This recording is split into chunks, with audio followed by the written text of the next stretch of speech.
a zoo outside. Lots of craziness. Hi. Hey. Hi.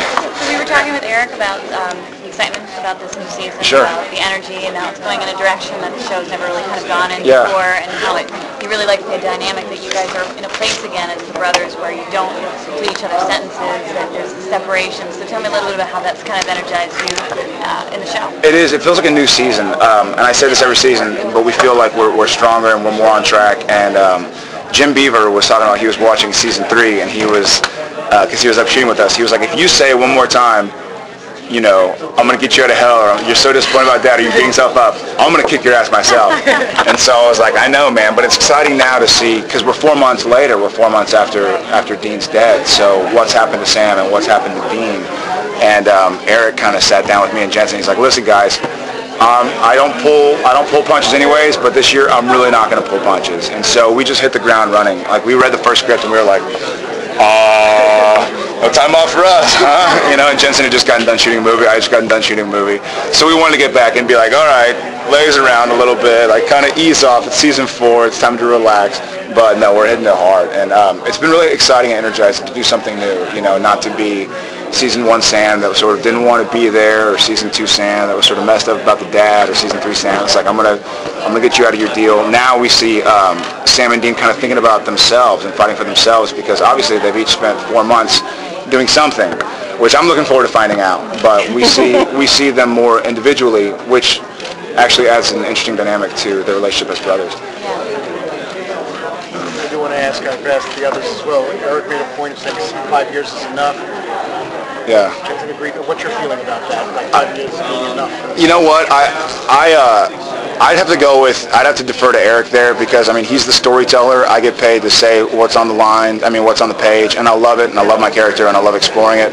But if Eric wants to do something, I know Eric wants to keep the quality up. He doesn't want it to be, you know, 39 seasons of Bonanza, and it's like shotgun in a wheelchair, and like, come on Dean, you know, with our sons running around fighting for us. And so, however he thinks the story needs to be told, I mean, he hasn't steered us wrong yet. So I feel like if he says 4 is good, then I think 4 is good. If he says 5 is good, I think 5 is good. You know, I realize very much so, and people that are real fans of the show and fanatics of the show, like, man, they love the story, they love the characters, and I love playing the character, but I'm still the actor, you know, and I'm not writing these stories, I'm not writing these scripts, and I'm not, you know, I'm a big fan of mythology. My mother taught mythology, and I love Joseph Campbell. I'm reading a book right now, but I'm here to tell the story that Kripke and our other writers want to tell, so however long they need to tell it.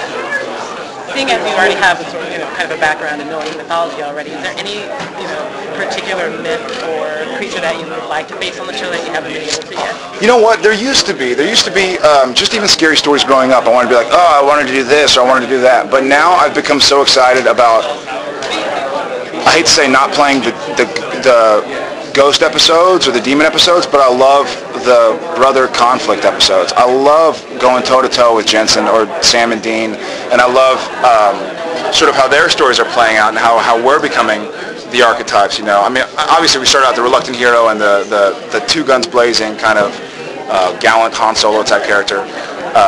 And just, I like watching the switch, and it doesn't come from nowhere. Like, sometimes you see it, you're like, where'd that come from? But Eric and the other writers have taken their time kind of guiding us through these paces and these steps, and so it's just been exciting to go along. One more. Oh, no. Yeah, Can you just tell us about your experience with the fans? With the fans? Yeah. It's been a great experience. It's been, they've been so supportive, and it's still, I have friends that are much more famous than I am, you know, and you see people going like, oh my God, that's blah, blah, blah. And like that would be kind of obnoxious, but people are still, the fans and my fans know my work, and so that's what I really care about, and that's what's nice, you know. They're like, hey, what happens, blah, blah, blah. I just watched this, and you're like, cool, like, they like what I do, not like, hey, I saw him in a magazine, I think he's famous, let's take a picture, you know. So either people don't know who I am and don't care, or they, you know my work and know the story and care about it. So it's been really pleasant. They've been really putting you guys through the ringer physically, emotionally. Have you ever gotten that script and gone, you're kidding, no way? I have a few times. The one specifically that I remember was season 1. We did an episode called Route 666, and it originally had us pulling. It was like November in Vancouver. We were supposed to be dragging a truck out of the water. We were supposed to be like knee deep in water, and we were thinking like it's snowing outside right now, and they want us in the water. They ended up changing it for us, but usually those killer physical episodes, you're going. We just shot one actually. We just shot, I guess, episode 2 of season 4. It was just, instead of like there being the end climax fight scene, it was like the beginning climax fight scene, the middle climax. Like, how many fight scenes do I have? You wake up the next day like, what am I shooting? Another fight? Oh my God! And I'm crying and so certainly, yeah. Do you have any injuries? Any which? Injuries. Here and there. I mean, we all know I broke my hand in season 2, and just little dings and scratches. But just from me thinking I'm tough and doing stuff, I should probably leave this stuff, man. Thank you all so much. I'm so sorry. Thank you. Thanks, Jared. Over here.